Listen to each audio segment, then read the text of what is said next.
rasmi. Wa alaykum salaam wa rahmatullahi wa barakatuh. Naitwa ni Azhan Ibrahim Sher Mohamed.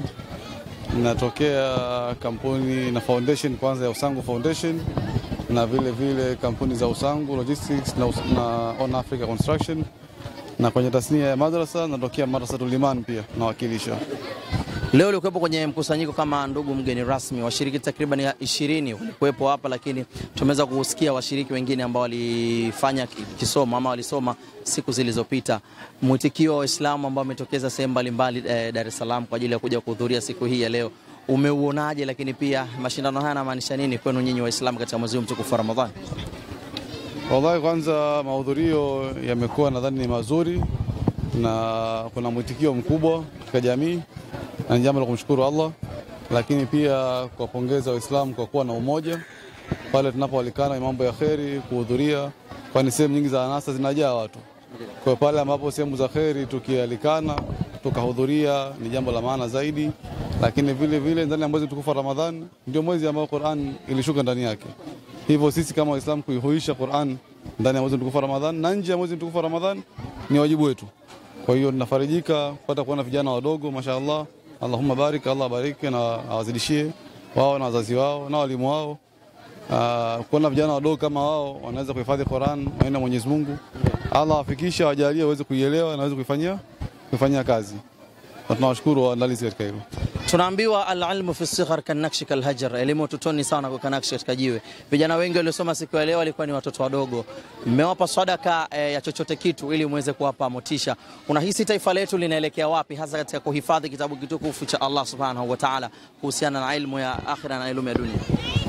Mashaallah, katika nchi yetu ya Tanzania kwa ujumla, kizungumzia walivyouliza, mashaallah, kwanza tukianza hata kwenye elimu ya secular, kwa serikali yetu imeweza kutupa elimu kwa mapana zaidi, vitongoji karibia vyote, kata karibia zote, mikoa yote elimu inapatikana. Lakini kija kwenye elimu ya dini pia, vijana kama kuzungumzia ni wadogo ni wengi ambao wamesoma, Allah awabarik. Lakini je, umeuliza kwamba tunaelekea wapi?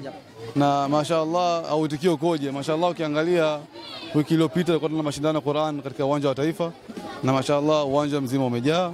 Lakini vile mashindano mbalimbali yameendelea mwezi mzima huu, siku mbalimbali.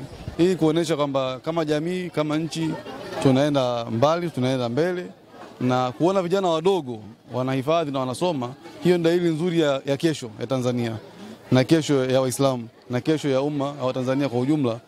Kama tulivyozungumza awali kwamba dini yetu inazungumzia amani, kudumisha amani, lakini ile amani haipopatikana bila kuwa na uelevu.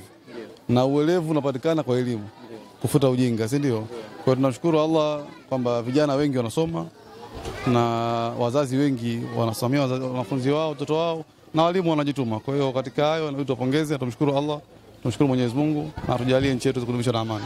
Na la mwisho, kauli yako kwa wadau mbalimbali ambao pengine Allah amewabariki chochote katika kuhakikisha wanakiendeleza kitabu cha Allah Subhanahu wa Ta'ala?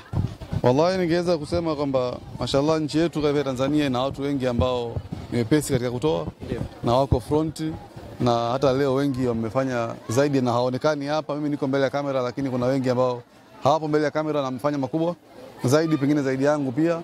Na natoa wito tu kwa wengine pia, nikiwemo mwenyewe, kwa siku zingine, siku zijazo tusichoke. Ni wajibu wetu, si kwamba tunapoteza, bali tunawekeza kwa elimu ya kesho. Kama tunaofahamu katika sunna ya Uislamu, tutakapofariki tukifa yanabaki mambo matatu, na ikiwemo sadaqatul jaria, sadaka endelevu, elimu mtafabi, elimu ya manufaa, na pia waladun salih yad'u lahu, maana yake mtoto mwema ni kumwombea dua. Sasa haya yote matatu yanapatikana kwenye jambo kama la leo ambalo linafanyikana, kwamba ndani yake una sadaka endelevu, ndani yake una elimu ya manufaa, ndani yake una vijana ambao watakuwa wema, ambao watakuwa kutuombea dua. Kwa hiyo amali kama hii ni jambo ambalo ni uwekezaji wa kesho. Kwa natoa wito kwa Waislamu wenzangu wote, wa Tanzania wote kwa ujumla, tuweze kushirikiana na mambo kama haya, kwa sababu yanajenga jamii, sio Uislamu peke yake bali jamii kwa ujumla. Shukrani sana. Jazakallahu khair.